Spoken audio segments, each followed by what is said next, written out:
এই ভর্তার রেসিপিটা যখনই বাড়িতে হয় তখন একটু চাল বেশিই লাগে। এতটা টেস্টি হয় যে সকলে মিলে যেন ভাত একটু বেশিই খেয়ে নেয়। নমস্কার বন্ধুরা, মায়ের রান্না অ্যান্ড ব্লগ চ্যানেলে আপনাদের সকলকে জানাই অনেক স্বাগত। আজ আমি হাজির হয়ে গেছি এঁচোড় ভর্তার রেসিপি নিয়ে। এটা এতটা অসাধারণ হয় খেতে যে সবাই যেন চেটে পুটে খায়। এঁচোড় দিয়ে তো অনেক রকম রেসিপি খেয়েছেন, তবে এইভাবে কি কখনো ভর্তা বানিয়ে খেয়েছেন? যদি না খেয়ে থাকেন তাহলে এই রেসিপিটা আপনার জন্য। তো চলুন আর বেশি দেরি করব না, বেশি দেরি না করে ঝটপট রেসিপিটি শুরু করি। আমার এই রেসিপিটা জানতে কিন্তু সম্পূর্ণ ভিডিও দেখতে হবে, নাহলে কিছুই বুঝতে পারবেন না। তার আগে যারা এখনও চ্যানেলটাকে সাবস্ক্রাইব করেননি তারা অবশ্যই চ্যানেলটাকে সাবস্ক্রাইব করে পাশে থাকা বেল আইকনটা ক্লিক করে রাখবেন। তো এখানে প্রথমেই দেখতে পাচ্ছেন একটা ছোট এঁচোড় আমি নিয়েছিলাম, আর এঁচোড়টাকে আমি হাফ টুকরো নিয়ে নিয়েছি আর ভালো করে কেটে পরিষ্কার করে রেখেছি। এরপরে একটা সসপ্যান নিয়েছি, সসপ্যানের মধ্যে আমি দিয়ে দিয়েছি বেশ খানিকটা পরিমাণ জল, তার মধ্যে দিয়ে দিলাম হলুদ গুঁড়ো এবং লবণ। তারপরে একটুখানি হাতের সাহায্যে গুলে নিয়ে দিয়ে দিতে হবে কেটে রাখা এঁচোড়গুলো।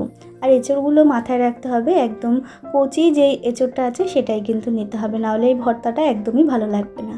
এরপর ভালো করে সেদ্ধ করে নিচ্ছি। তো দেখুন বন্ধুরা, খুব ভালো করে কিন্তু এঁচোড়টা সেদ্ধ হয়ে গেছে। আর এঁচোড়টা কিন্তু হাত দিয়ে টিপে দেখে নেবেন যে কতটা পরিমাণ ভালো মতো সেদ্ধ হয়ে গেছে।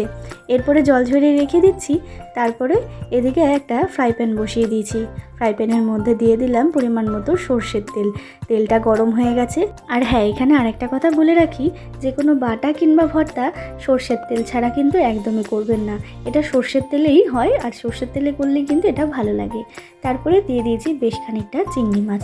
আমি যে কোনো বাটা কিংবা ভর্তায় চিংড়ি মাছটা ব্যবহার করি, এতে কিন্তু এর টেস্টটা আরও দ্বিগুণ বাড়িয়ে দেয়। তারপরে চিংড়ি মাছটা হালকা করে ভেজে দিয়ে দিলাম কাঁচা লঙ্কা, শুকনো লঙ্কা এবং কয়েক কোয়া রসুন। তারপরে আবারও বেশ ভালো করে ভেজে নিয়েছি। আর চিংড়ি মাছ কিন্তু খুব বেশি ভাজার দরকার নেই, তাতে একটুখানি শক্ত হয়ে যায়। এরপরে কিন্তু আমি তুলে রাখছি। তারপরে একটা মিক্সিং জার নিয়ে নিয়েছি। আমি এই রেসিপিটা মিক্সিং জারের মধ্যেই পিষে নিচ্ছি, আপনারা চাইলে কিন্তু এটা শিলনোড়াতেও বেটে নিতে পারেন। তারপরে সমস্ত উপকরণ মিক্সিং জারের মধ্যে দিয়ে দিলাম। এরপরে কিন্তু সামান্য জল দিয়ে এটাকে ভালো করে পেস্ট করে নিতে হবে। দেখে বুঝতেই পাচ্ছেন কতটা মিহি করে আমি পেস্ট করে নিয়েছি। এরপরে কিন্তু মেন পর্বে ফেরা যাক। ওই মাছ ভাজা ফ্রাই প্যানটার মধ্যেই আবারও দিয়ে দিচ্ছি বেশ খানিকটা সর্ষের তেল। এরপর আবারও একটু গরম করে নিচ্ছি তেলটাকে। তারপর তেলটা গরম হয়ে গেলে দিয়ে দিতে হবে এখানে কালো জিরে ফোড়ন, আর দিয়ে দিলাম একটা শুকনো লঙ্কা ফোড়নের জন্য। তারপরে ফোড়নটা একটুখানি ভাজা হয়ে গেলে এখানে দিয়ে দিতে হবে একটা বড় সাইজের পেঁয়াজ কুচি। এবার পেঁয়াজটাকে কিন্তু একটু হালকা করে ভেজে নেব, খুব বেশি কড়া করে কিন্তু ভাজার দরকার নেই। ঠিক এই পর্যায়ে পেঁয়াজটাকে ভেজে নিতে হবে। এরপরে দিয়ে দিলাম লবণ।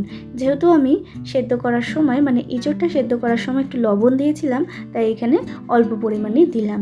এরপরে দিয়ে দিচ্ছি বেটে রাখা এঁচোড়টা। এবার এঁচোড়টাকে দিয়ে কিন্তু ভালো করে একটুখানি নাড়িয়ে চাড়িয়ে নিচ্ছি পেঁয়াজ এবং তেলের সাথে। তো দেখুন বন্ধুরা, ভালো করে একটুখানি নাড়িয়ে চাড়িয়ে নিয়েছি। এরপরে দিয়ে দেবো আমি হলুদ গুঁড়ো, যাতে কালারটা খুব ভালো আসে। তারপর দিয়ে দিলাম সামান্য কয়েকটা চিনির দানা। আপনারা চাইলে কিন্তু চিনিটা নাও ব্যবহার করতে পারেন, তবে আমি এখানে নুন ঝালটা ব্যালেন্সে থাকার জন্য চিনিটা দিলাম। এরপরে কিন্তু খুব ভালো করে নাড়াচাড়া করে এর যতটা জল আছে ততটা কিন্তু শুকিয়ে নিতে হবে। তো দেখে বুঝতেই পাচ্ছেন বন্ধুরা, একেবারে তৈরি হয়ে গেছে। আর কড়াইয়ের গা থেকে যখনই উঠে আসবেন তখনই ভাববেন এই রেসিপিটা একেবারে তৈরি। দেখে বুঝতেই পাচ্ছেন আপনারা, কালারটাও কিন্তু একেবারে চেঞ্জ হয়ে গেছে। তো এইভাবে কিন্তু বাড়িতে খুব সহজেই এঁচোড় এবং চিংড়ি মাছ দিয়ে এরকম ভর্তা বানিয়ে খান। এটা কি অসম্ভব সুন্দর লাগবে, এটা আপনারা না খেলে বুঝতেই পারবেন না। এঁচোড় দিয়ে তো অনেক রেসিপি খেয়েছেন, তবে এই রেসিপিটা একবার ট্রাই করে দেখবেন, ভীষণই ভালো লাগবে। আপনার এক থালা ভাত যেন নিমিষেই কখন শেষ হয়ে যাবে টেরই পাবেন না। তো বন্ধুরা, এই এঁচোড় ভর্তার রেসিপিটা কেমন লাগলো অবশ্যই কমেন্ট করে জানাতে ভুলবেন না। ভালো লাগলে অবশ্যই একটা লাইক শেয়ার করবেন। আর যারা এখনও চ্যানেলটাকে সাবস্ক্রাইব করেননি তারা অবশ্যই চ্যানেলটাকে সাবস্ক্রাইব করে আমার পাশে থাকবেন নিত্য নতুন ভিডিও দেখার জন্য। আর যারা চ্যানেলটাকে সাবস্ক্রাইব করে আমার পাশে আছেন তাদেরকে জানাই অসংখ্য ধন্যবাদ। এইভাবেই পাশে থাকবেন। আবারও হাজির হয়ে যাব নতুন কোনো রেসিপির সাথে। ততক্ষণের জন্য ভালো থাকবেন, সুস্থ থাকবেন। ধন্যবাদ।